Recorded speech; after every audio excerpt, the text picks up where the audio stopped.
इसमें blue booklet की 3 number वाली देख लेते हैं। तो इसमें एमक्यू की कोचिंग की ब्लू बुकलेट है, तो इसमें साइंस की 3 नंबर वाली देख रहे हैं, ये वाली। ठीक है, तो आगे देख लेते हैं। ये अपना इंडेक्स है, इसमें सभी नंबरों के दिए हैं, 2 अंक के, 3 अंक के, 4 अंक के वाले। और ये पेज नंबर है, वो तो तुम लोगों ने देखा ही है सब।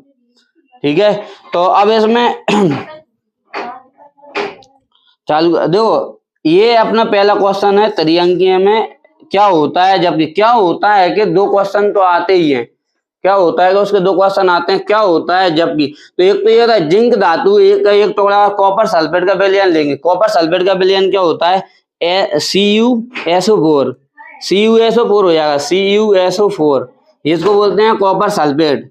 ठीक है, इसमें अपन क्या डालेंगे, जिंक धातु का, जिंक धातु डालते हैं। इस जिंक का क्या हो जाता है, Zn होता है। जिंक एक धातु है जिसको Zn इसमें डालते हैं। तो इसमें क्या क्या होगा, तो पहले तो क्या होगा, विलयन का रंग, जो विलयन का जैसा पहले जो रंग था ना, कॉपर सल्फेट का रंग कैसा होता है, थोड़ा सा मतलब ग्रीन कलर का होता है, हरा सा कलर का होता है। क्योंकि कॉपर पे जो जंग लगती है वो कैसी लगती है, हरी लगती है। गंगा सागर होता है कॉपर का, या वो लोटा होता है, उसमें जो जंग लगती है वो ग्रीन कलर की लगती है। तो ऐसा ही इसका होता है थोड़ा सा। तो इसमें पहले तो इसका रंग उड़ जाएगा, और क्या हो जाएगा, जिंक कॉपर का विस्थापन हो जाता है। जिंक कॉपर का क्या विस्थापन हो जाएगा। अब ये अभिक्रिया देख लो, अभिक्रिया में क्या है, ये Zn हैगा और CuSO4 क्या बन जाएगा, सिर्फ ये कॉपर को हटा के ये खुद इसकी जगह पे जुड़ जाएगा। यहाँ क्या हो जाएगा, ये कॉपर हट जाएगा और Zn आ जाएगा, तो ZnSO4 बन जाएगा और हाइड्रोजन गैस बनती। जब भी अम्ल या क्षार के साथ कोई भी धातु क्रिया करती है तो हाइड्रोजन गैस जरूर बनती है। ये हमने जब 2 चैप्टर पढ़ा था तो उसमें हमने देखा था। कोई सा भी अम्ल हो, चाहे HCl हो, H2SO4 हो, HNO3 हो, ठीक है, इनके कोई भी धातु हो, Zn, जिंक होती है, कॉपर होती है, और कौन सी, सिल्वर होगी, और जो भी, अब देखो सिल्वर तो बहुत कम अभिक्रियाशील होती है, सबसे ज्यादा कॉपर होगी, जिंक हो जाएगी, और एल्यूमिनियम होगा, ये सबसे ज्यादा अभिक्रिया करती है। हम लोगों ने जो एक्सपेरिमेंट किया था उसमें जो क्रिया करी थी वो एल्युमिनियम ने की थी। एल्युमिनियम कितनी से ज्यादा मात्रा में हाइड्रोजन बनती है, एल्युमिनियम तो जब भी क्रिया होती है, और Zn जिंक से भी बनती है। ठीक है, तो आगे अपन देख लेते हैं। इसमें एल्यूमिनियम धातु दूसरा वाला क्वेश्चन ये है, इसी में 2, इसमें क्या होता है, जो जितने नंबर का क्वेश्चन होता है ना उसी हिसाब से लाइनें आती हैं। मैग्नीशियम भी आती है इसमें। अब देखो ऐसे ABCD, अगर 4 नंबर का आएगा तो 4 क्वेश्चन होंगे, और 2 नंबर में अगर 2 होंगे और 3 आएंगे। ये क्वेश्चन हमेशा एक आता है, चाहे 2 चैप्टर से जाए 3 से जाए। तो इसमें देखो एक आता है 3 से, एल्यूमिनियम देख लो, एल्यूमिनियम धातु का एक टुकड़ा तनु हाइड्रोक्लोरिक अम्ल में डाला जाता है। हाइड्रोक्लोरिक अम्ल का क्या नाम होता है, इसको शॉर्ट में क्या बोलते हैं, HCl। तो HCl में अगर हम डालेंगे, HCl में क्या डालेंगे, एल्यूमिनियम धातु, HCl में ये भी अम्ल लेगा, तो सीधी बात हाइड्रोजन तो बनेगी ही बनेगी। तो अब इसको देख लो, इसमें एल्यूमिनियम अम्ल से क्रिया करके हाइड्रोजन गैस को विस्थापित कर देता है, और एल्यूमिनियम क्लोराइड का रंगहीन विलयन बनता है, एल्यूमिनियम का सफेद बनता है। जब हमने एक्सपेरिमेंट किया तो ये एक्सपेरिमेंट वाली इस पे वीडियो है, तो उसमें कोई कलर नहीं था, बिल्कुल एकदम व्हाइट बनती है, तो रंगीन विलयन बनता है। तो ये अपना एल्यूमिनियम है, ये HCl है, दोनों की हमने अभिक्रिया करा दी, क्या बन गया, एल्यूमिनियम क्लोराइड और हाइड्रोजन गैस बन जाती है। ठीक है, ये अभिक्रियाएं सीधी सी हैं बस। ये क्या हो जाएगा, इसके जो H है ना, हाइड्रोजन निकल जाएगा और क्लोरीन के साथ ये जुड़ जाएगा, बस यही अंतर हो जाता है और कुछ नहीं। अब तीसरा वाला इसमें है सिल्वर। अब ये वाला क्वेश्चन आता है, सबसे ज्यादा डाउट इसमें ही रहता है बच्चों को।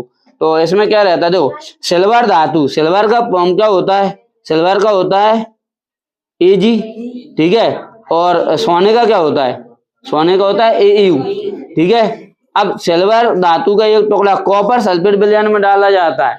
सिल्वर धातु का एक टुकड़ा अगर अपन कॉपर सल्फेट के विलयन में डालेंगे तो वैसे ही सिल्वर क्या होता है, बहुत कम क्रियाशील होता है, बहुत कम क्रियाशील होता है सिल्वर, और Au भी बहुत कम क्रियाशील होता है। और एक होता है प्लेटिनम। ये क्वेश्चन भी इसमें दिया है 2 नंबर में कि ऐसी धातुओं के नाम बताइए जो सबसे कम क्रियाशील होती हैं, तो उसमें हो जाएगा प्लेटिनम, सोना और चांदी। अब ये इसका एक तरीका और आ जाता है, प्लेटिनम, सोना, चांदी और प्लेटिनम का उपयोग आभूषण बनाने में किया जाता है। क्यों, उसका अंतर क्या हो जाता है, क्योंकि ये कम क्रियाशील होती हैं। कुछ लोग कम अभिक्रियाशील मत लिख देना, उसमें कम क्रियाशील लिखना है। अब कुछ लोग अभिक्रियाशील लिख देते हैं तो गलत आंसर हो जाता है। टेस्ट में बहुत सारे बच्चों ने ये लिखा था अभिक्रियाशील होती है। अभिक्रियाशील का मतलब होता है वो क्रियाशील है, अपन ने लिखना है बहुत कम क्रियाशील, बहुत कम क्रियाशील होती हैं। ठीक है, तो इसमें देख लेते हैं, सिल्वर धातु के एक टुकड़े को कॉपर सल्फेट के विलयन में डाला जाता है तो कोई अभिक्रिया नहीं होती, क्योंकि वो कम क्रियाशील होता है। अब अगला क्वेश्चन, क्या विस्थापन अभिक्रिया को रेडॉक्स अभिक्रिया हो सकती है? तो बिल्कुल हो सकती है। तो देख लेते हैं कैसे होगी। तो हम लिखेंगे हाँ, विस्थापन अभिक्रिया रेडॉक्स अभिक्रिया हो सकती है, क्योंकि कॉपर ऑक्साइड गर्म, अगर कॉपर ऑक्साइड है हमारे पास, कॉपर ऑक्साइड मतलब CuO, कॉपर ऑक्साइड को अगर गर्म करते हैं तो कौन सी गैस निकलेगी? हाइड्रोजन गैस निकलती है और इसकी सतह भूरे रंग की हो जाती है। तो ये देख लो, अब इसमें ये कॉपर ऑक्साइड है और ये हाइड्रोजन गैस हाइड्रोजन गैस में प्रवाहित करते हैं। मतलब कॉपर ऑक्साइड में कौन सी गैस करेंगे? Hydrogen gas. अभी तक हाइड्रोजन बन रही थी, अब हमारे पास पहले से ही हाइड्रोजन है और उसको कॉपर ऑक्साइड में करेंगे तो कॉपर अलग हो जाएगा और H2O बन जाएगा, मतलब जल बन जाएगा। तो पानी बनाने का तरीका भी हमने निकाल लिया, ऐसे बना सकते हैं, लेकिन हमारे पास कॉपर ऑक्साइड तो अभी तो बनाएंगे। ठीक है, तो जल बनाना सीख गए, तो अब जब पानी कमी होगी तो बना लेंगे, है ना। ठीक है, तो इस अभिक्रिया में कॉपर ऑक्साइड से ऑक्सीजन का ह्रास होता है और हाइड्रोजन ऑक्सीजन जुड़ जाता है और अपचयन, एक तरफ अपचयन। रेडॉक्स अभिक्रिया में क्या होता है? अपचयन और अपचयन तो होते हैं। एक रेडॉक्स अभिक्रिया का अलग से क्वेश्चन भी आता है, रेडॉक्स अभिक्रिया में क्या हो, रेडॉक्स अभिक्रिया क्या होती है? तो आपको क्या बताना है? जिसमें अपचयन और अपचयन दोनों होते हैं, उपचयन और अपचयन दोनों होते हैं, उसको रेडॉक्स अभिक्रिया कहते हैं। 2 नंबर में क्वेश्चन दिया हुआ है, तो ये क्वेश्चन इंपोर्टेंट है। ठीक है, अब अगला देखो 3 नंबर का। जब लोहे की कील कॉपर सल्फेट के विलयन में डुबोया जाता है तो विलयन का रंग क्यों बदल जाता है? हमारे पास लोहे की कील है, कॉपर सल्फेट का विलयन का मतलब क्या है?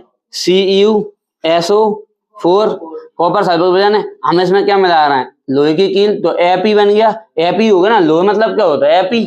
इसको इसमें मिलाएंगे तो कुछ नहीं होगा, ये क्या हो जाता है? Fe जो होता है इसको विस्थापित कर देगा तो FeSO4 बन जाएगा। तो क्या बन जाएगा? FeSO4 बन जाएगा। इसको बोलते हैं फेरस सल्फेट या आयरन सल्फेट, ज्यादातर फेरस सल्फेट होता है। तो अब देखो, इसका कलर अलग होता है और इसका कलर अलग होता है, इसलिए रंग बदल जाएगा। ठीक है, तो इसमें क्या है? जब लोहे की कील को कॉपर सल्फेट के नीले विलयन में डुबोया जाता है, कॉपर सल्फेट का विलयन कैसे होता है? नीला होता है। कॉपर सल्फेट का विलयन कैसे होता है? ये अपन ने अभी हरा बोल दिया था, नीला होता है, वो थोड़ा सा हरा जैसा लगता है। ठीक है, नीला होता है और डुबोया जाता है तो उसका लोहे का गैस कॉपर सल्फेट के विलयन में कॉपर को विस्थापित करके फेरस सल्फेट का हरा विलयन बनता है। फेरस सल्फेट का होता है हरा। पहले अपन ने किसको बोल दिया था? कॉपर सल्फेट को हरा बोल दिया था, पर वो फेरस सल्फेट का होता है हरा। और ये वाले एक्सपेरिमेंट भी वीडियो इस पे अपने यूट्यूब पर डली हुई है, उसमें कलर भी चेंज होता है, वो दिखता है, पर वो अपन ने कौन ग्लिसरीन वाली है, ग्लिसरीन को डालते हैं अपन। ठीक है, तो उसमें क्या हो जाता है? आग लगती है बहुत तेज और पानी डालते हैं तो उसमें ग्रीन कलर निकल जाता है, क्योंकि फेरस सल्फेट बन जाता है। तो अगला हो जाएगा अपना अगला, ये क्वेश्चन बहुत इंपोर्टेंट है, इसको लगा लेना। ठीक है, तो इसको, ये इंपोर्टेंट है, इसको एक बार। अब देखो, इसमें अपना प्रश्न आ जाएगा, ये इंपोर्टेंट क्वेश्चन है। कौन सा वाला? देखो, आलू के चिप्स के निर्माता चिप्स की थैली में क्या भरते हैं? नाइट्रोजन भरते हैं। ये क्वेश्चन इंपोर्टेंट है, ये क्वेश्चन आ सकता है, क्योंकि क्वेश्चन आंसर, ये क्वेश्चन आ चुका है पर उसका क्या बदला था? क्वेश्चन अलग था, आंसर यही था, तो आंसर अभी भी वही रहेगा।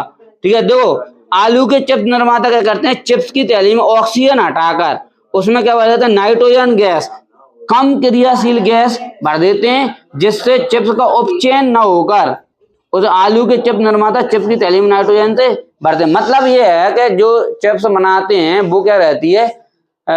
तेल में बनती है, चिप्स तो तेल में बनते हैं, तो उसमें क्या रहता है? बसा होता है। तो हमने क्या पढ़ा था कि बसा और वो होते हैं, वो अगर नमी के संपर्क में आते हैं तो उनका उपचयन हो जाता है, ऑक्सीजन से क्रिया कर लेते हैं नमी संपर्क, तो वो क्या हो जाते हैं? विकृत गंधित हो जाते हैं। वो विकृत गंधित तो होने से बचाने के लिए ऑक्सीजन की जगह पे क्या भर देते हैं? उसमें नाइट्रोजन। तो नाइट्रोजन क्या होती है? कम क्रियाशील गैस होती है, इसलिए नाइट्रोजन का प्रयोग किया जाता है। ठीक है, ये इंपोर्टेंट क्वेश्चन है। तो अगला 5वां देख लेते हैं, संतुलित रासायनिक समीकरण क्या होते हैं और रासायनिक समीकरण को संतुलित करने की आवश्यकता क्या होती है? तो या तो तुम्हें समीकरण आ जाएंगे, उनको बोलेंगे इनको संतुलित कीजिए, या फिर क्वेश्चन ये आ जाएगा कि संतुलित रासायनिक होते क्या है, इनको जरूरत क्या होती है। तो लिखना वही, देखो ये तुम लोगों को उनसे, लेकिन आसान वो क्वेश्चन है। अगर तुम्हें कोई अभिक्रिया आती है और उसको अगर संतुलित करना आती है तो आसान तो वही है, पर फिर भी अगर किसी को अभिक्रिया संतुलित करना नहीं आता है तो मैं एक बार और सिखाऊंगा, फिर ये वाला क्वेश्चन लिख देना अगर ऑप्शन में आएगा तो। अगर ये आ गया तो संतुलित रासायनिक समीकरण, जिस रासायनिक समीकरण में अभिकारकों एवं उत्पादों के कुल द्रव्यमान समान हो, ठीक है, कुल द्रव्यमान क्या होते हैं, समान हो, अर्थात अभिक्रिया के पहले एवं उसके पश्चात प्रत्येक तत्व के परमाणुओं की संख्या समान हो तो समीकरण संतुलित कहलाता है। इसमें क्या लगता है, द्रव्यमान संरक्षण के नियम का पालन किया जाता है। द्रव्यमान संरक्षण का नियम क्या होता है कि कोई भी अभिक्रिया होती है, ऐसी ये वाली अभिक्रिया है तो इसमें क्या है, कॉपर सल्फेट हैगा, ये कॉपर सल्फेट हैगा, ये आयरन हैगा और ये FeSO4, ये कॉपर हैगा। तो इसमें क्या होता है, इधर जितने अणु रहेंगे ना, इधर यहाँ से यहाँ तक, तो उधर भी मतलब ये होता है अभिकारक, ये क्या होता है, ये अभिकारक हैगा और ये उत्पाद हैगा।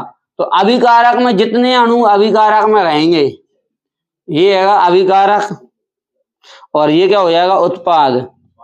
तो जितने अणु अभिकारक में होंगे उतने ही उत्पाद में होते हैं, मतलब किसी भी अणु का क्षरण यहाँ पे नहीं होता है। इसको बोलते हैं, ठीक है, इसको बोलते हैं संतुलित करने का तरीका। मतलब ऐसा होता है, दोनों साइड के अणु को इनको गिनते हैं और ये द्रव्यमान संरक्षण का नियम होता है। मतलब द्रव्यमान कभी भी ना तो बना सकते हैं ना ही हम खत्म कर सकते हैं।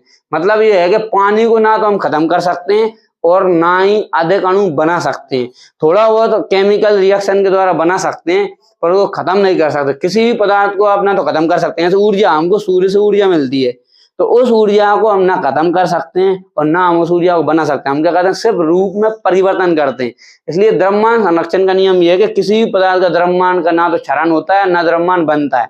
जो पृथ्वी पर है या दो अंतरिक्ष से आ जाए वो अलग चीज है, वो नहीं है, ठीक है। जो पृथ्वी पर वो वैसा ही रहेगा, उसका हम रूप में परिवर्तन कर सकते हैं। अब यहाँ से पानी का उदाहरण ले लो, पानी को हम गर्म करते हैं वो भाप बन जाता है, फिर भाप ठंडी होती है वापस पानी बन जाता है। रोटी का ले सकते हैं, हाँ, मतलब वो कभी खत्म नहीं होगी, उसकी ऊर्जा ले लेंगे हम। ऐसा गेहूं का पेड़ है, गेहूं के पेड़ ने क्या ऊर्जा बनाई, सूर्य का उपयोग करके और ऑक्सीजन का और पानी का उपयोग करके। उसमें गेहूं हमने खा लिया, सूर्य की ऊर्जा हमको मिल गई, ठीक है। सूर्य की ऊर्जा किसको मिल गई, हमको मिल गई। अब जो अगला क्वेश्चन है विकृत गंधता, वही वाला क्वेश्चन आ गया। ये और वो सेम ही है। विकृत गंधता किसे कहते हैं, खाद्य पदार्थों को इससे बचाने हेतु कौन सी प्रक्रिया अपनाई जाती है, विकृत गंधता किसे कहते हैं। वो ये आलू के चिप्स और इसका सेम आंसर रहेगा। तो इसमें देख लो, तेल व वसायुक्त खाद्य सामग्री वायु या ऑक्सीजन के संपर्क में अधिक समय तक रहने पर उपचित हो जाते हैं और अपने स्वाद और गंध में परिवर्तन हो जाता है, जिससे विकृत गंधता कहते हैं। उसका स्वाद बदल जाती है, गंध बदल जाती है, तो उसको क्या कहते हैं, विकृत गंधता। विकृत गंधता का मतलब होता है सड़ी गली हुई चीजें जो होती है, ठीक है। और इसलिए अब विकृत गंधता ना हो, इससे बचाने के लिए नाइट्रोजन गैस का प्रयोग किया जाता है, क्योंकि नाइट्रोजन गैस क्या होती है, कम सक्रिय गैस या कम क्रियाशील गैस होती है, ठीक है। अब 2 चैप्टर आ गए, इसमें अपने कितने 6 क्वेश्चन ही है, ये 3-3 नंबर वाले। तो अगला देख लो, मैं लाइन से ही समझा रहा हूँ, सारे समझा रहा हूँ ताकि कुछ तो थोड़ा बहुत तो समझ जाओगे, ठीक है। अब देखो इसमें क्या हो जाएगा, क्वेश्चन क्या, केक बनाने के लिए बेकिंग पाउडर का प्रयोग किया जाता है यदि घर पर केक बनाने के लिए बेकिंग पाउडर का प्रयोग किया जाता है यदि घर पर आपकी माता जी केक बनाने के लिए बेकिंग सोडा का प्रयोग करें तो क्या हो जाएगा कि केक के स्वाद को किस प्रकार प्रभावित करेगा। अगर हम अलग देखो बेकिंग पाउडर का प्रयोग किया जाता है और यदि हम इसकी जगह पे अन्य मतलब बेकिंग सोडा का प्रयोग करें, बेकिंग पाउडर की जगह बेकिंग सोडा, इनमें थोड़ा थोड़ा अंतर होता है। इसकी जगह अगर दूसरा करेंगे तो क्या अंतर आ जाएगा, ये इसमें 4 दिए हैं तो इसमें हो जाएगा अपना 3 दिए हैं। ये केक के स्वाद को किस प्रकार प्रभावित करेगा, दूसरा हो जाएगा बेकिंग सोडा को किस प्रकार बेकिंग पाउडर में परिवर्तित किया जा सकता है, और टार्टरिक अम्ल को बेकिंग सोडा में मिलाने पर क्या महत्व है। तो ये देख लेते हैं, पहले वाले का देख लेते हैं।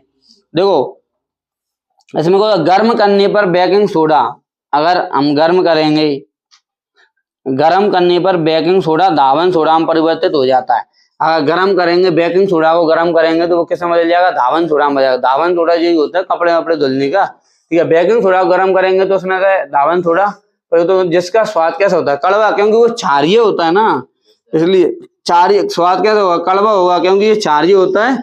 और अगर केक में इसको डाल दिया तो केक में क्या कड़वापन आ जाएगा, केक में क्या आ जाएगा, कड़वापन आ जाएगा। तो ये इस वाले का हो गया सॉल्यूशन, फर्स्ट वाले का। केक का स्वाद किस प्रकार से प्रभावित होगा, तो केक कैसे हो जाएगा, कड़वा हो जाएगा। ठीक है, अब दूसरा वाला है अपना बेकिंग सोडा को किस प्रकार बेकिंग पाउडर में परिवर्तित किया जा सकता है। तो बेकिंग सोडा को बेकिंग पाउडर में परिवर्तित किया जा सकता है। तो इसका देख लेते हैं दूसरा वाला, ये बेकिंग सोडा। बेकिंग सोडा में उपयुक्त मात्रा में क्या होता है, टार्ट्रिक अम्ल मिलाने से बेकिंग सोडा बेकिंग पाउडर में परिवर्तित हो जाता है। अगर बेकिंग सोडा में उपयुक्त मात्रा में टार्ट्रिक अम्ल मिलाएंगे तो वो किस में बदल जाएगा, बेकिंग सोडा में परिवर्तित हो जाता है। टार्ट्रिक अम्ल मिलाने पर भी ये बेकिंग सोडा में बदल जाता है, गर्म करने पर भी बदल जाता है। ठीक है, बेकिंग सोडा में उपयुक्त मात्रा में टार्ट्रिक अम्ल मिलाने पर बेकिंग सोडा बेकिंग पाउडर में परिवर्तित हो जाएगा। अगला क्या होगा, टार्ट्रिक एसिड बेकिंग के समय बेकिंग सोडा को गर्म होने पर बने धावन सोडा से अभिक्रिया करके उदासीन कर देता है। इस कारण केक का स्वाद कड़वा नहीं होगा। कब नहीं होगा, अगर टार्ट्रिक एसिड मिलाएंगे ना हम, टार्ट्रिक